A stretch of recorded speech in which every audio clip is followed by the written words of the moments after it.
boy. Okay. Gonna go ahead and talk about the game real fast. I'm not really sure where the hell I want to begin, honestly.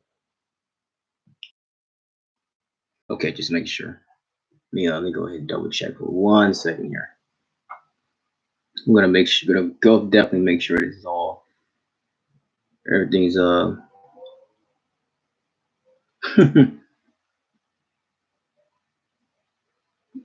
right. Make sure everything's good to go here. All right, man. So let's go ahead and talk about this game real quick, man. I guess probably the biggest thing,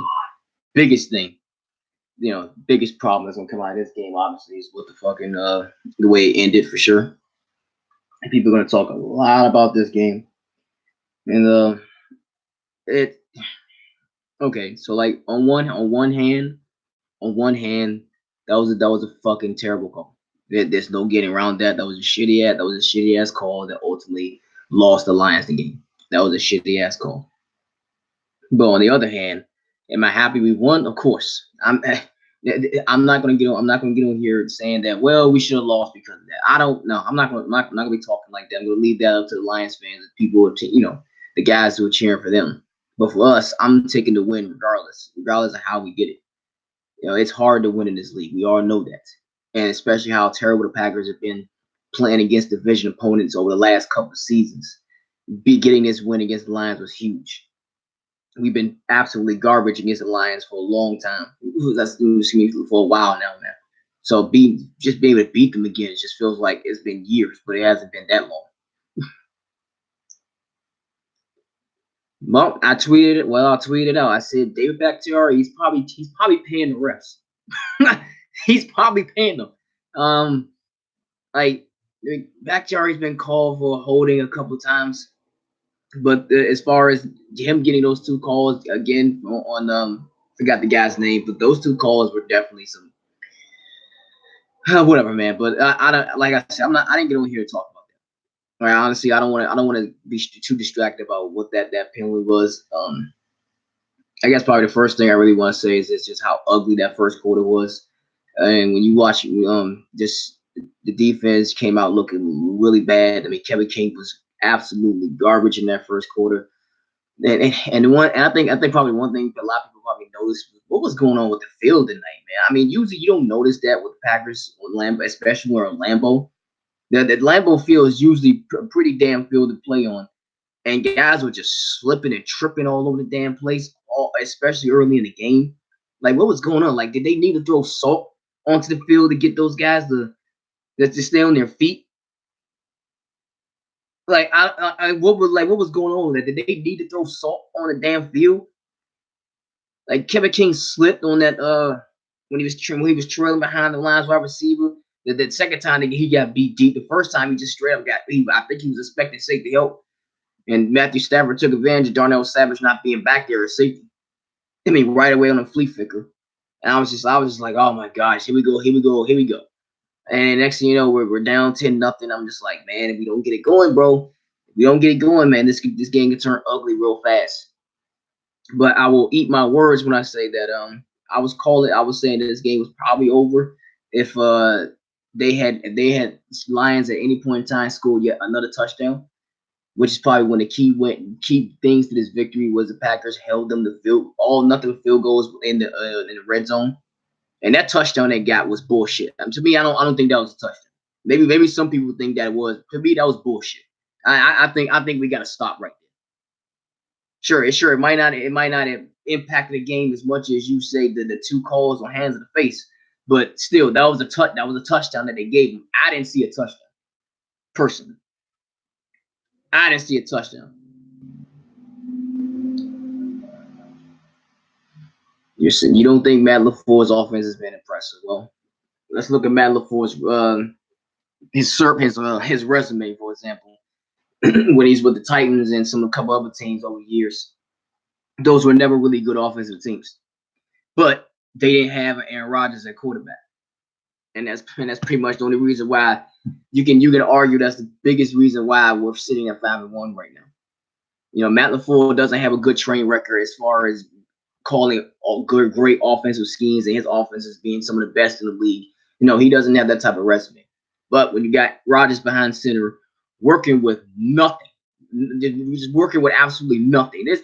We're so thin at talent at wide receiver right now.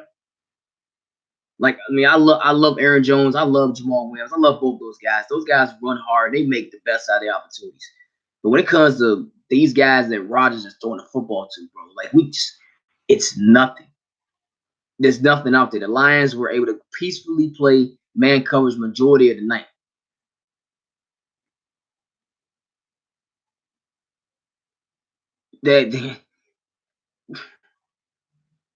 Yeah, he couldn't catch, man. I don't know. I don't know what's going on Aaron Jones that game, man.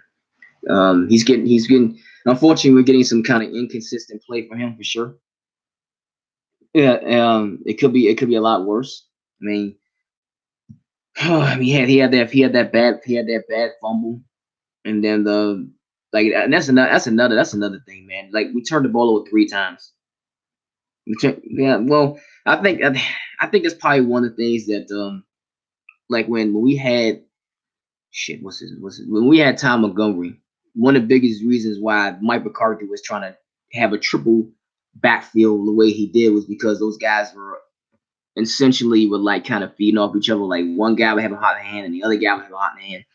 That's what he wanted to do. His game plan was like feed to who was ever the hottest, right? The problem is when you're trying to share the rock with three running backs,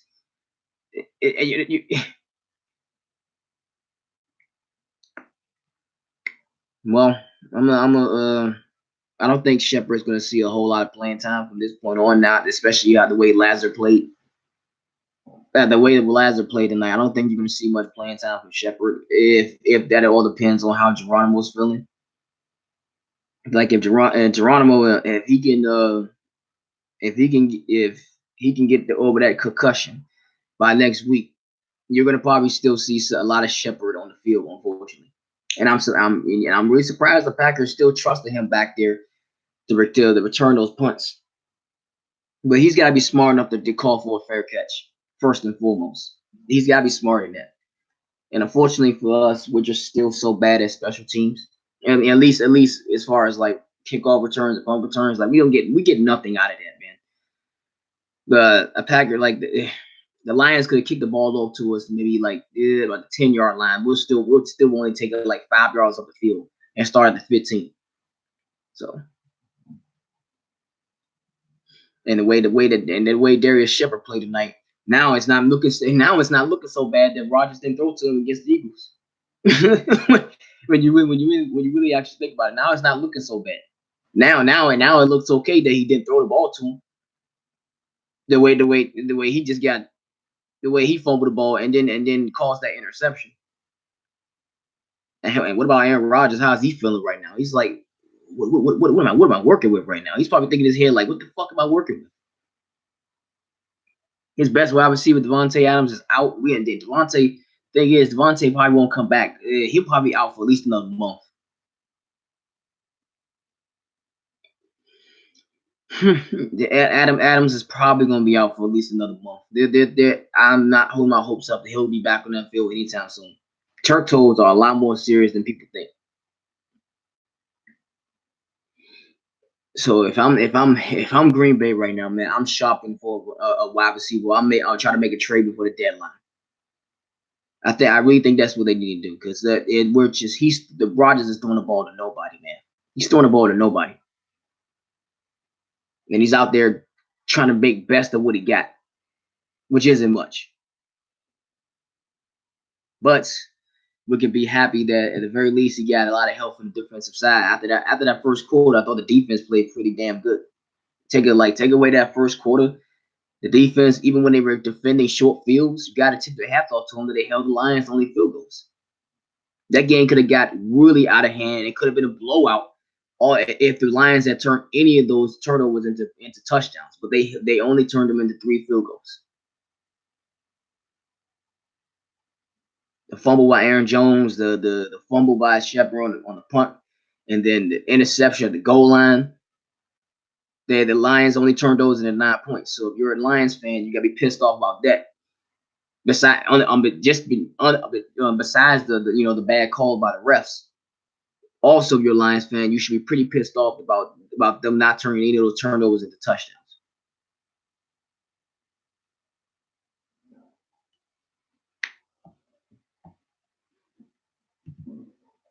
Yeah, hold up. We got the Niners on the schedule. Let me see. Yeah. Uh,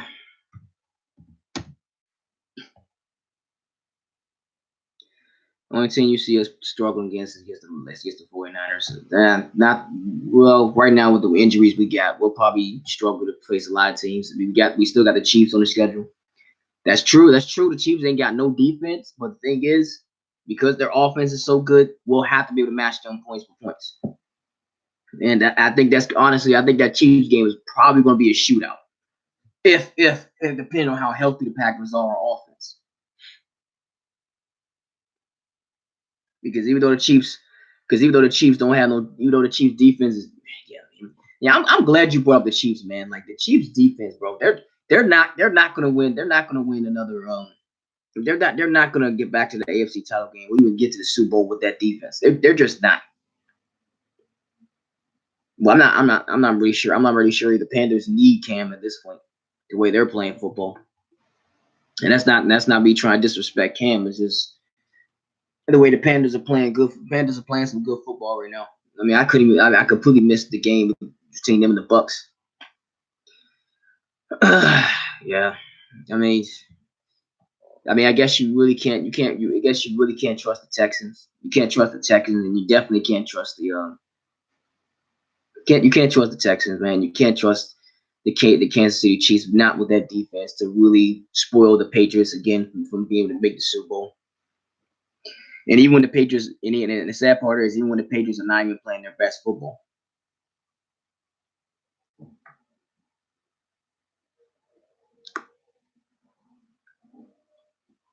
Honestly, it's not really that hard because one team is winning and the other one isn't. So it'd be best to be, to take the win for the team that actually has a better record. Now, had both the Redskins and the Packers both be winning right now, then it'd be a lot more harder, for me. But right now, since the Packers are the actual ones who are winning games, I prefer the Packers to win. the Redskins, they're not going anywhere, bro. I don't honestly. When it gets to that point in the game season, I really don't need the Redskins to win that game.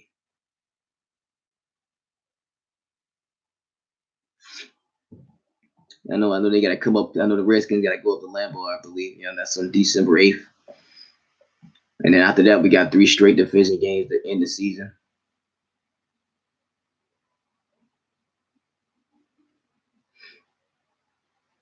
Well, I don't think Jay Gruden's that great at game planning. I mean, he pretty much had already lost the team to start the season when he benched Adrian Peterson. Like when he made that call, that was it. He pretty much lost the team. They didn't want to play for that dude. But Snyder, yeah, he doesn't know how to draft, and he sure as hell doesn't know how to put better players on that team. So you can argue that Jay Gruden's not working with a lot of great talent, but even when he had some guys like I don't know. Jay Gruden, I don't think the Redskins are gonna miss Jay Gruden that much. The Redskins are just not a good organization, period. They're just not a good organization. It's like whatever owner was in charge right now, is just the Redskins just they don't have one of the biggest problems with Redskins right now is like the lack of just a lack of game changing players for starters. Talent, no talent on both sides of the ball. I love the Redskins rookie wide receiver. He is special. Loving him. But you take him away. That Redskins offense is garbage. Too many old guys with Vernon Davis and Adrian Peterson. Defensive side of the ball, they're banged up. Not really that great a corner. Really average at safety. Just that Redskins team was just a mess.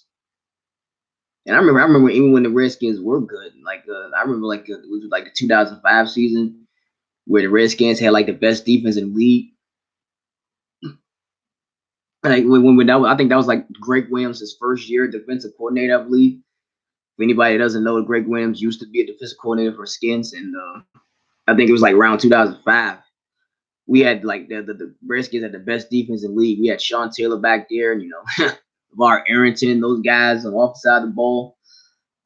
Man, that was a good team. And then that team lost to the Seahawks in the playoffs. Man, that pissed me off. Like if people that's one of the biggest reasons why I hate the Seahawks. It's not only are they such a foil for the Packers, but they're also a foil for the Redskins. Like if you go back to the few times that the Redskins have made the playoffs for the last decade, it's been the Seahawks that's been knocking them out. So that's just a more indication of just how much I can't stand them.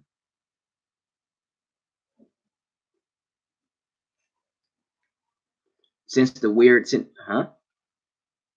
I hate nah Daniel, the hate for the Seahawks goes all the way back to when Mike Holmgren first started coaching for them. Like he should have stayed. Like I hated him for so long when he left Green Bay. He should have stayed. Him and Brett should have won more than one championship together. Mike Holmgren, in my opinion, very underrated head coach. When you look at what he did for Brett's career, how well he coached him, and then he left and he started coaching the Seahawks, and then boom, I already started hating him. All right, man. All right away. I was like, no, man, I want him to stay in Green Bay. And then again, like I said, over the years, the Seahawks been knocking the Redskins out of the playoffs. We played them a few times as well in the playoffs as with the Packers. And then of course you get to the Phil Mary, and then that bullshit ass call, and then those freaking bunch of screw. Oh man, I hated that Seahawks team when with those guys, Legion of Boom, Russell Wilson. I hated those damn dudes, man. Losing to them in the NFC Championship game, that game hurt. So there's a lot of history with the Seahawks, bro. There's a lot of history, man, and that's why I can't stand them.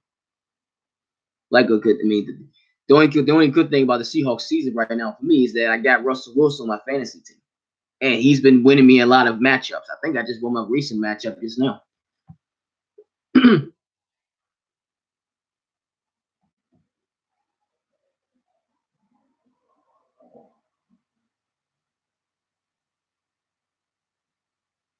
These nuts on your chin, refs blow calls every game.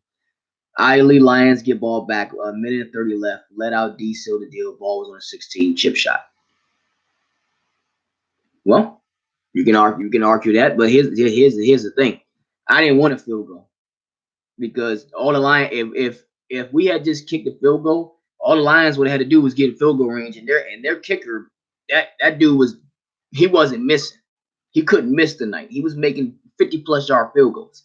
So if that call didn't get made and we had just kicked the field goal, I don't know. I don't know, man. All the Lions would have had to do was just get within to at least the 40-yard line. They wouldn't have had to fucking score a touchdown. I wanted the Packers to score a touchdown to make them have to work the entire field and get in the end zone. But if the Lions if that call doesn't get made and Lions all they had to do was get in field goal range, maybe could have won that game. And that's not me selling out the defense. They settled down. They settled down and played a lot more better after that first quarter. That's not me selling out on them. But you can't deny Matthew Stafford's clutches. It is clutch when he has the football in his hands in situations like that. And that cooker that he couldn't miss. So, but of course the Lions got screwed. I'm not really gonna argue that was a shitty ass call. Like I said at the beginning of this stream, that was a shitty ass call. I'm not even gonna defend that.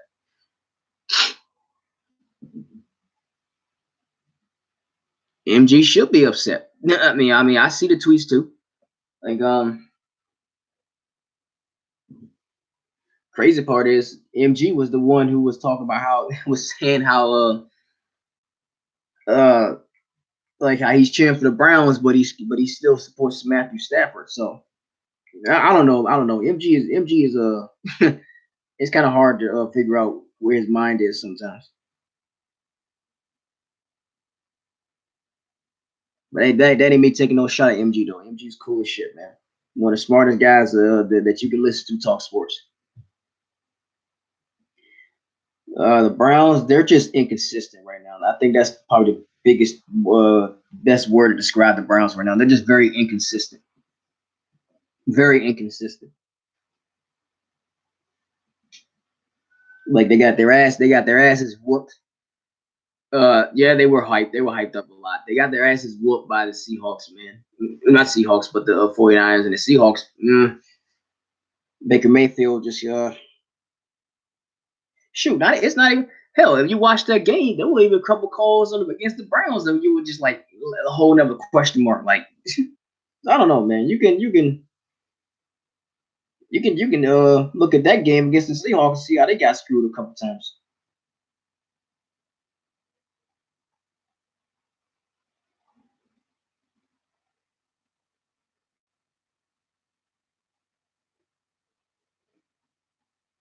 But you know one thing. But you know one thing though. But here's the thing. On one hand, like everybody's feeling bad for the Lions. Imagine this was the other way around. Ain't nobody gonna be feeling bad if this happened to the Packers. I mean, let's be real. Let's be real. Because quite frankly, there were some calls against the Packers this game that you were like, nah. So it's like I I'm seriously like because so many people hate the Packers. Like the Packers are probably like the most hated team in NFL next to the Patriots, at least from like NFC side of fans. So like if this was the other way around, ain't nobody gonna be feeling bad for us. If this was the other way around.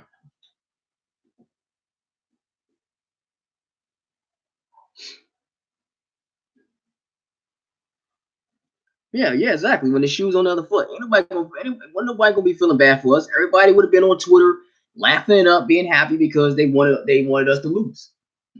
So as a fan, it's like whatever. Yeah, the refs have been shit this season. And, you can argue that. I just know the guys that I follow and I follow and I witness a lot that talk sports. There would have been none of that if that happened if that was the other way around. How did I get? Oh, okay, no. I just checked my the fantasy league here. Okay, so all right, I'll take that W. Oh, well, let me just go ahead and just keep on ramming home. But let me see the injury list right now. Like I said, I don't think Adams is gonna come back. He's gonna be out for at least another month.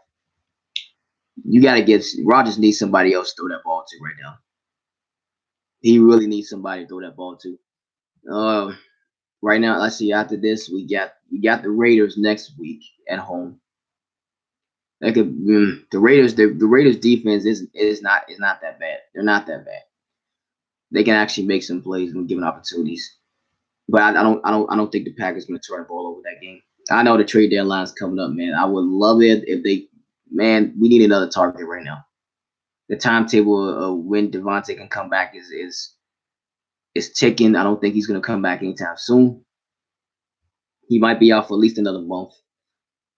I don't trust any of these other guys, man. Like Jimmy Graham is just such a bum. Dude cannot hold on to the football. He's so slow. Like you ever see that meme? You ever seen that meme of that old guy who catches the football and he got all these guys blocking for him so he can run to the end zone?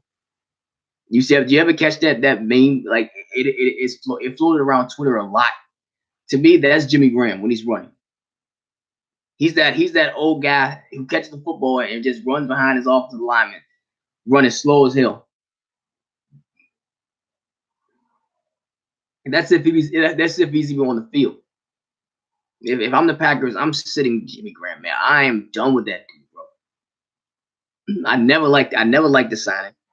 I think we gave him too much money.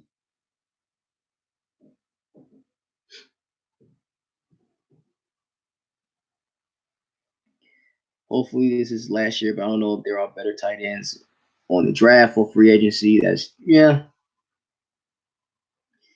Nope, you really can't even argue that he's that good in the red zone either. How many passes?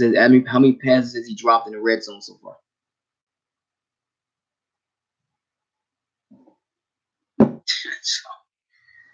That dude is such a bum, man. Like it is sad how the Packers cannot find any type of good play at tight end. It is absolutely ridiculous. Like I would honestly, I would easily trade in that pick when you damn, what's wrong with my voice?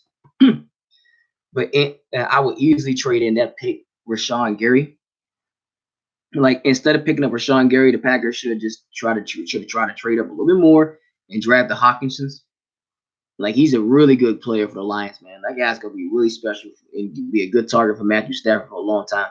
Like I would have loved it if we would drafted his ass. You can have that pick from Rashawn Gary back. You can have that pick back and let us trade T.J. Hawkinson instead. I mean, drafted him instead. I just think with the lack of depth the Packers have right now, and wide receiver and tight end, just a lot of that comes from draft. We invested so much into the defensive side of the ball, especially on the draft. We haven't really shopped a lot of guys on the offensive side of the ball. That's why you got so many unreliable guys out there right now with Devontae Hurt.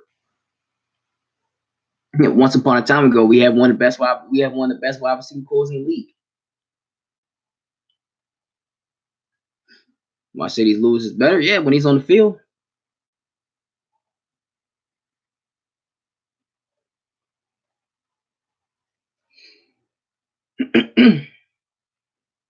when he's actually on the field. Missing Cobb, no, no, no. I'm not missing Cobb, bro, because he isn't doing shit for the Cowboys. He's not doing shit, and he's hurt again. And that's pretty much exactly what it was with us. Too many drops, yeah. Butterfingers. I don't know if you guys follow me on Twitter, but I was tweeting it out. I said Butterfingers.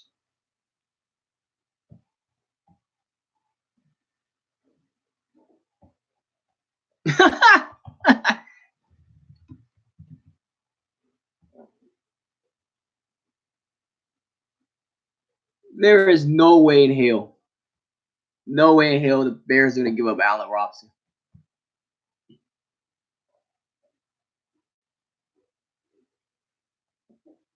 Yeah, bro, there's no way they're gonna give up Allen Robinson. I'm sorry. There's no way they're gonna give him up. They're not gonna they're not gonna give up Allen Robinson.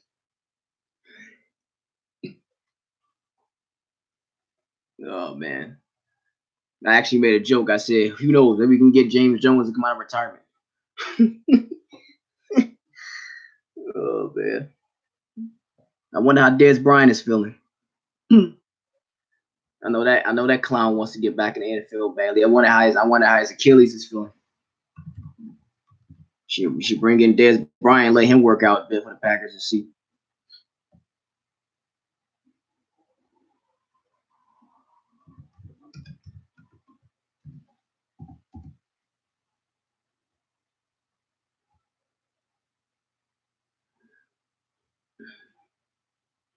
OJ Howard.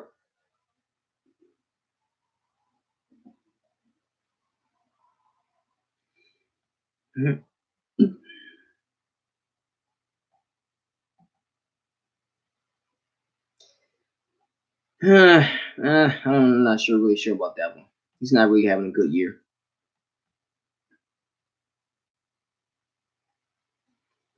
Wow, so the Patriots can then find a way to freaking sign another guy. Yeah, that's what they're waiting for. They're waiting to make a move. They're waiting for one of these teams to let go of one of their best players, and the Patriots gonna pick him right back up, pick him right up.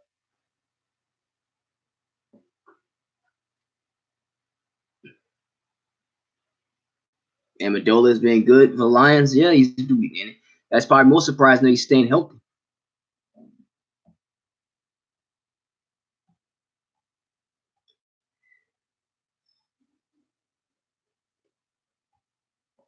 Who's your team, Daniel?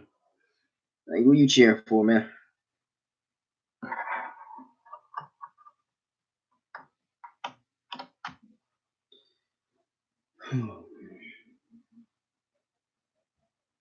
Trying to see like what are some of the comments after this game.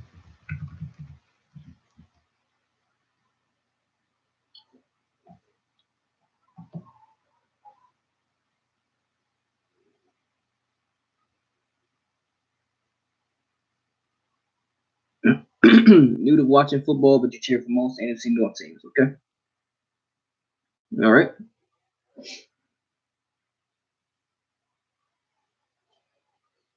Uh, I started watching football. I think as early as about mid 90s. I think it was right the year before the Packers won the Super Bowl. So it wasn't them winning the Super Bowl that made me become a fan. I actually started cheering for them like a year before that season. And I was young. You want to talk about young? I was like what 5 years old, 5, 6, around the 1995 season.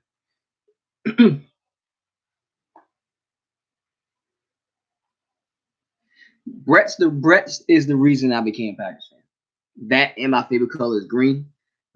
So you imagine me being a little kid loving the color green and then watching Brett Favre. Like Brett was the first, like the Packers were the first game I ever saw. I forgot who they were playing, but it was a nationalized television game, and I saw Brett. I saw the Packers, and I instantly became a fan. That was the first game I ever saw. So and just so ever since then I've been cheering the Packers, and then I started learning a lot more about our Washington native teams as well with the Skins and in other sports.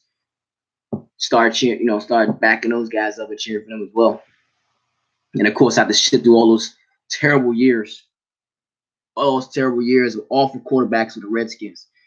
Freaking like freaking Gus Farrat, Trent Green. Oh man, Jeff George, that guy was a scrub. At one point, I think we had Greasy back there as quarterback. They even made that stupid signing Rex Grossman, why one of the worst quarterbacks ever. Like, and I'm pretty sure Bruce and any other Bears fan, they don't want to be reminded of Rex Grossman. But I remember when he came to Washington, I was like, what the hell are they doing? Probably one of the worst quarterbacks during that mid 2000 era, and wasted that Chicago defense. And now we got Case Keenum and a rookie in Dwayne Haskins and a fucking scrubbing Colt McCoy. Man, well, as I told Bruce, things happen. Just things happen. I don't know how he got to Washington, but I even got one choice. I got two choices. I can either cheer for him to succeed to help us win, or I can sit here and be a bitter Packers fan and not support a former Vikings. I can choose out of those two. I couldn't stand Adrian Peterson. Prime Adrian Peterson. No, I'm not going that far. No. But Adrian Peterson in his prime when he's playing for the Vikings. Whew, God, I couldn't stand him, man. Like these guys always had their best games against the Packers. Like you saw the stat they put up for Matthew Stafford against the Packers. No quarterback has thrown more yards and touchdowns against the Packers more than Matthew Stafford. And then it was the same thing with Adrian Peterson. He's played his best games against us. I think it's always the Packers, man. Like I'm telling you, if you got I don't care who it is, you can have the bombest guy on your damn fantasy league, man. If you see the Packers on the schedule, start them because the Packers just have a history of just everybody is always having monster games against the Packers. It's like one of the most toughest things about being a Packers fans. Like dudes are always just having their best games, and stat wise against the Packers. It is the weirdest shit. It is just the weirdest shit. They're always having their best games stat wise against us. Randy Moss, exactly. I couldn't stand Randy Moss either. How many times I had to sit there and watch Randy Moss catching it over with Mike McKenzie and those guys back then, just shredding on defense. Oh, that's why I can't. That's why I can't stand the Vikings. I hate those motherfuckers, man. I hate their stupid ass helmets. Their fucking logo looks like a sperm cell. Hate that. They hate that purple. I hate their stadium. Hate that stupid horn. I hate everything about the damn Vikings. Yeah, I know the Bears and Packers got a long history. The Bears and Packers got a long history, man. But there's no team I can't stand more than the Vikings. It's not even honestly, it's not even close. I hate losing to them. And that's what made this 3-0 starting division even more important. Not only beating them, but not only beating them, but beating the Bears also to start the season. They're our only competitive rival in the division. Yeah, I mean, the Bears are very inconsistent. Obviously, we've had their number for a while now, since Brett showed up. Just gotta keep it real.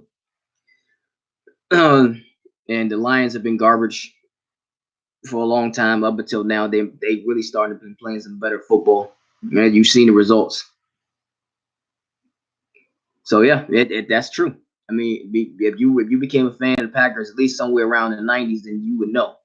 Then the Vikings have been giving us the most problems more than any team in the division, next to the Bucks when they used to play the NFC North. Back when it was I think it was the NFC Central, and the Bucks were playing in our division, they used to give Packers a lot of trouble too. How many times I had to sit there and watch Warren Sapp trying to knock Brett Favre's head off?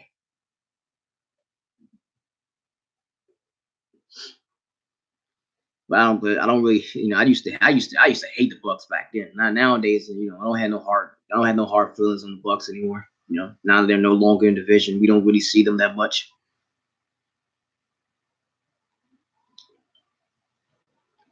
Yeah, I mean, you want to talk about Iron Man and playing football? That's Brett Favre for sure.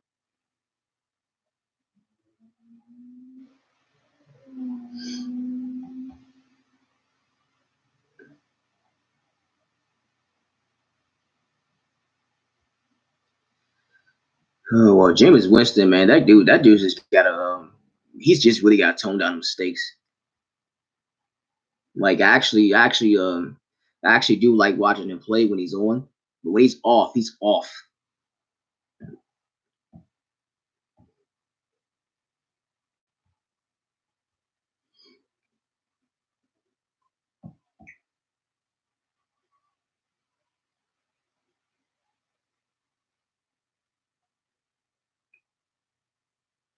Well, you're not really obligated to cheer for your home team now. You can cheer for whoever you want. Yeah, at the end of the day, nobody can sit here and hold against you if you don't want to cheer for the Dolphins.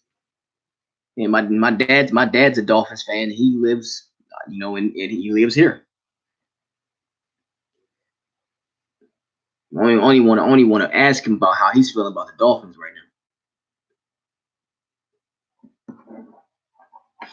The Dolphins, right? The Dolphins, they're doing a good job tanking though. Like you watched that last play when they went for two, that was totally a tank job, man. That was they went for two on purpose. Instead of just kicking the field goal to win, they went for two. That was a great tank call, man, as far as I'm concerned. Great tank call to just to continue being winless, so they can get all those high draft picks. That was a great tanking call. They were not the Dolphins will not play did not make that call because they wanted to win the game. They made that call because they were trying to lose. Good. They could easily play the safe and just kick the field goal and go to OT.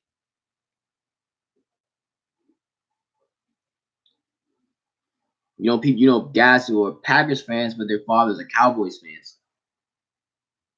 The Cowboys and Packers, that's an underrated rivalry in my opinion. Like even though we're not division rivals, you look at the history of the Packers and the Cowboys.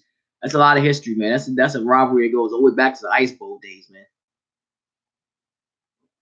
And once upon a time ago, that Lombardi Trophy could have easily been called the Tom Landry Trophy. So the Packers have played a lot of classic games against the Cowboys, especially going all the way back to the '60s and '70s. So to me that's an underrated rivalry, even if we're not division opponents. But what about the Cowboys though, man? They're sitting at three. Now they're sitting at 3-3. They got I think the weakest part of their schedule is pretty much wrapped up. And they're sitting at 3-3 in the worst division in the league. Like, so if you're a Cowboys fan, on one hand, you want them to get it going. On the other hand, you're playing in the weakest division in NFC. Like none of these, like the Eagles. Does anybody really trust the Eagles to win the NFC East? The Redskins aren't going to win. The Giants are not going to win. Daniel Jones way too much hype over his ass. You see the way he played the last 2 games. And even against the Redskins, he didn't look that great. So the Redskins and Giants, they're not winning this division. But at the same time, the division is so bad that even with one win, the Redskins are only two games behind. Even with just one win, the Skins are only just 1 game behind the Dallas Cowboys.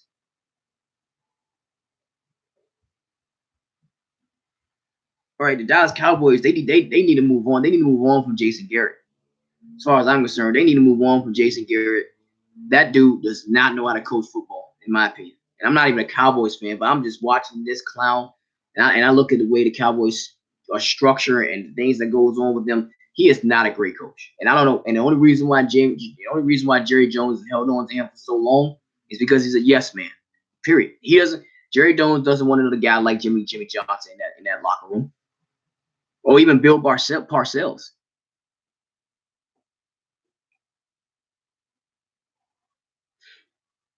Never seen a quarterback set the field more than Josh Rosen. He don't like Jason Garrett. If you can read between the lines, Tony Romo don't like him. But Jason Garrett, man, I'm saying he's not a good coach. They need to move on, man. And I feel like the Cowboys they don't use Zeke enough. And then Amari Cooper, those guys, they dropped a lot of passes this season. So I just think the Cowboys are really a mess right now, man. So who knows who's gonna win that NFC East, man. The NFC East is terrible. I guess it's just gonna come down to the next game against the Eagles, the Cowboys and Eagles, Sunday night, next Sunday. And then the Cowboys, they got the Giants. They should win that one. They're home against the Vikings. That's a big game. Once again, I think that's a Monday night football game, maybe a Sunday night game. Then they go on the road against the Lions. Then they got to go on the road against the Patriots. That's gonna be. I don't think that's gonna be a win. And the Cowboys, they got the Bills at home. The Bills got a really good defense. Then they got to go on the road in Chicago. Whew. You damn right, Shepard almost cost us a game, bro. Damn right, he almost cost us the game.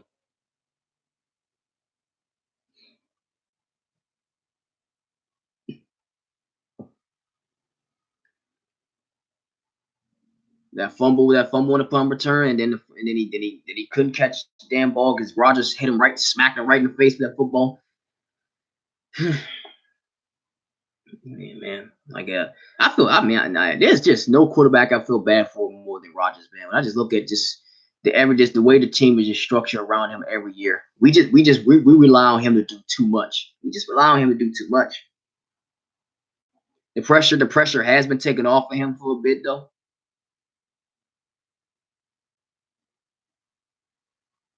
First time I felt like a call to AB is a good one from Green Bay.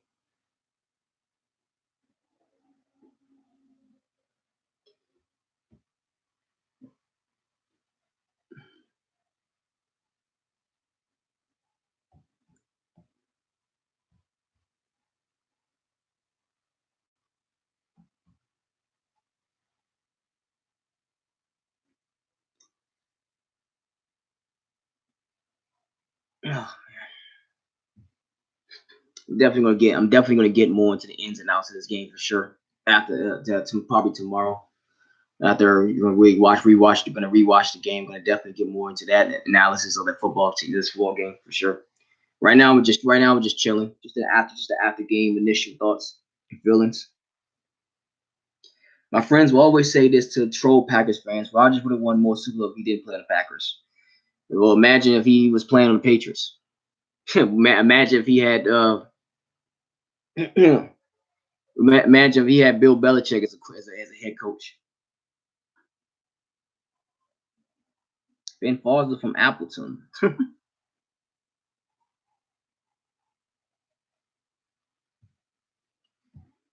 Ooh, man. I definitely think 55 and 91 that really made such a big impact on that defense though. They really have. Like I don't have nothing negative to say at all about Preston Smith or Darius Smith. The way those guys are playing. They got those key sacks on Matthew Stafford. Get us the ball back. Yeah, Rashawn Gary, he's barely on the field.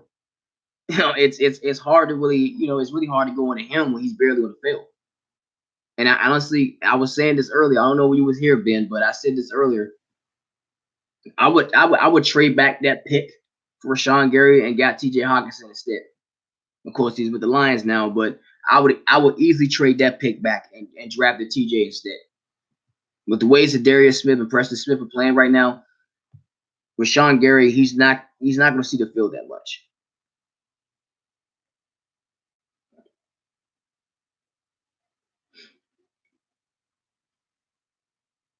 You wanted Burns, he's balling out. I understand. Totally understand that one. Like I really felt like Darnell Savage, he's worked out. He's worked out good, even though he was out with his ankle injury. He's been okay. He's been pretty damn impressive so far in his rookie season. He's had a couple of shortcomings with his tackling, but other than that, he's been the better pick for sure between him and Rashawn Gary as far as those first round picks go. Like you can have that pick back, and we could have definitely got something else.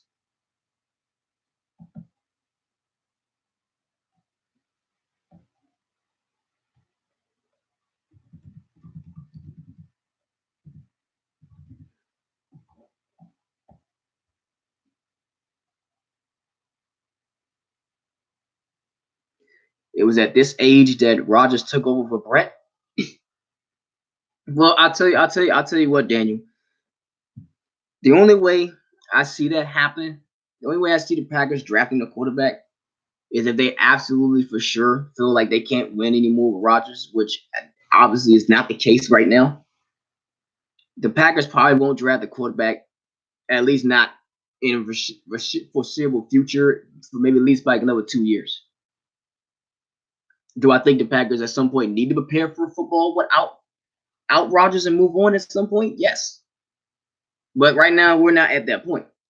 Rodgers is still balling out. He's still making great throws and fantastic plays when he has targets to throw the ball to. Right now, he doesn't have nobody to throw that football to. Like we were really hoping for Marquez to step it up this year. But he's just a downfield wide receiver, man. That guy is if you're not hitting him deep, he's not going to make any plays.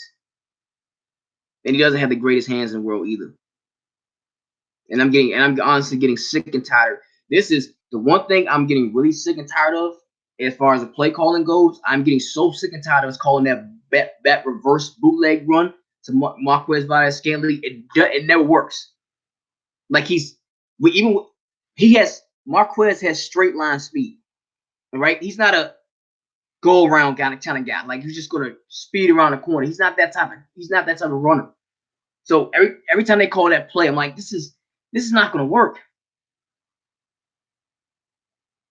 I hope you guys know what play I'm talking about. That bootleg play that Marquez and for rushing when he bounces out to the outside, you pitch it to him and he tries to run up, he tries to go around and to the outside and take it up the field. That play never works. I'm so sick and tired of that play. The Packers call that play at least 2 times a game. It's a shitty play.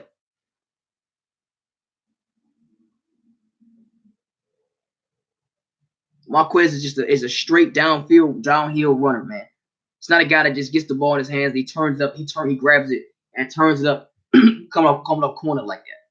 It's not the type of running he is. That's not the type of athleticism he possesses. I'm sick and tired of that play. Rodgers is very injury prone, bro. I know. Don't remind me. I know he's very injury prone. Every time Rodgers gets hit, I'm praying to the gods. I'm praying to the football gods that he doesn't get hurt. Every time he gets hit.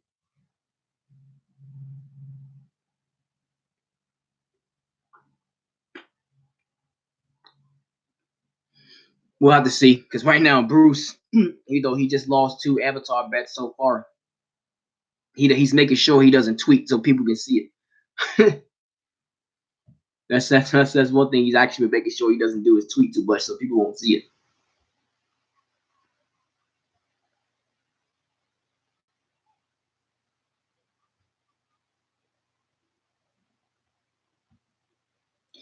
I have a feeling Stoneberger is going to come off IR later this season and have at least one big game. He could be a good playoff weapon.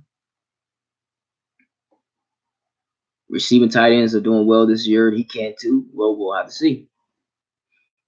I mean, he'll have to one be taken off IR, and then two try to really quickly adjust to the offense because we don't know when he's going to play if he plays.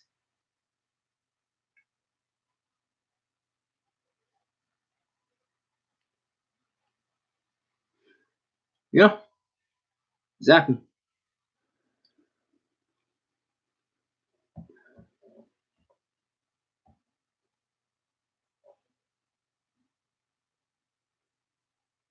Well, I don't think it's so much as them changing the rules. They just don't know what they want to call at this point.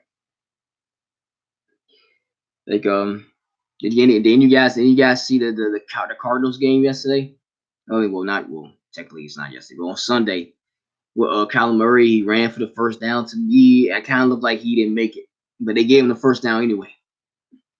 Or how about that game with the Jets and the Cowboys? How many damn pass interference calls they were going to call the Jets? So, yeah, overall the refs are not doing anybody any favors, and they're screwing over a lot of teams. I know for Lions fans, they make their case of getting screwed the most by the refs, but the refs are making some bad calls all around the NFL. And it's only a matter of time before they get us too. It's only a matter of time before they screw the Packers over as well. It's gonna happen. We're gonna get a bad call at some point in one of these big games. The thing is, the Packers aren't so much as a victim of bad calls; is they're victims of not getting calls. Like what was it? The Thursday night game against the Eagles, we didn't get that pass interference, which is one of the most stupidest new rules in the NFL this year. They implemented that rule that coaches are allowed to challenge pass interference, and hardly and then you throw the challenge flag, and hardly anybody wins them.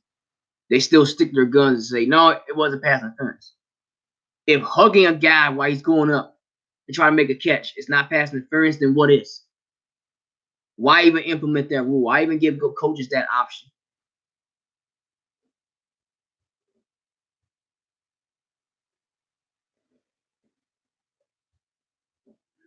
Whatever.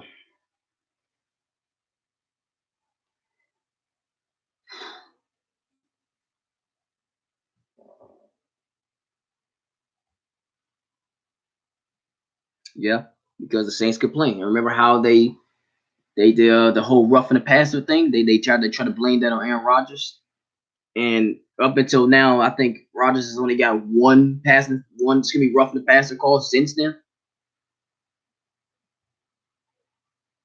But then again, the Saints had a right to complain. That was a pass interference. So,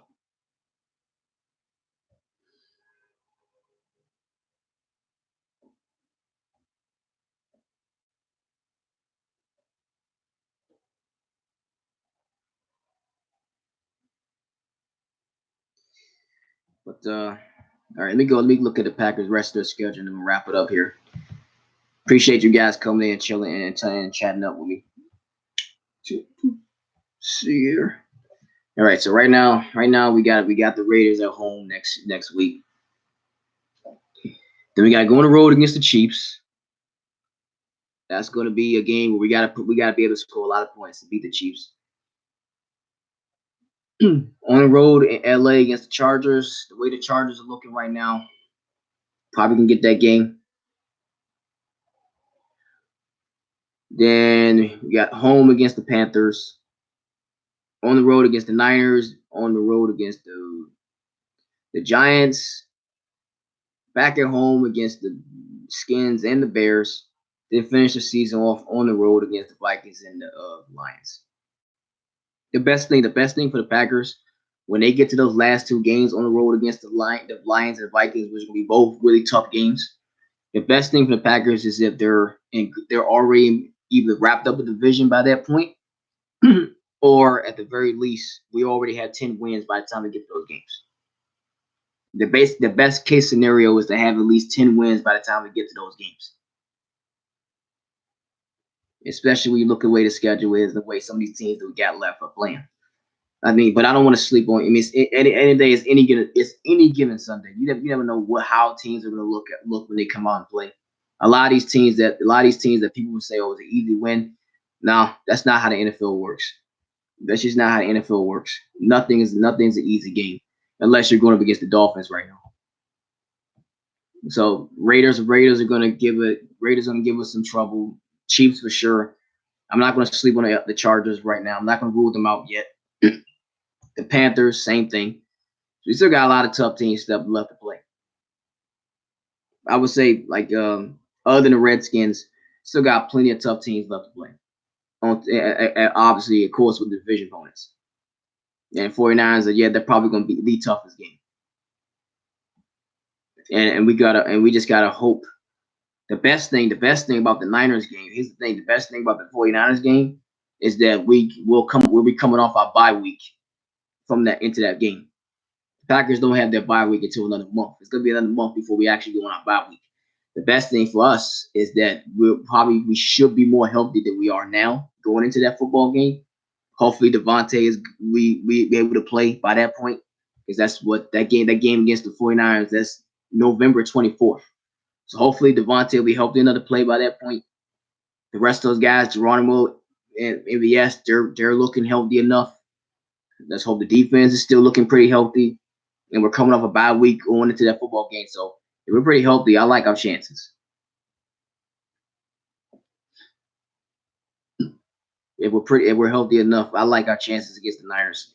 But that all depends on how well we stop their running game. Because they already got to work, but their defense is good, but then we also got to stop their running game. If you've been watching Packers, they really struggle stopping the run. So,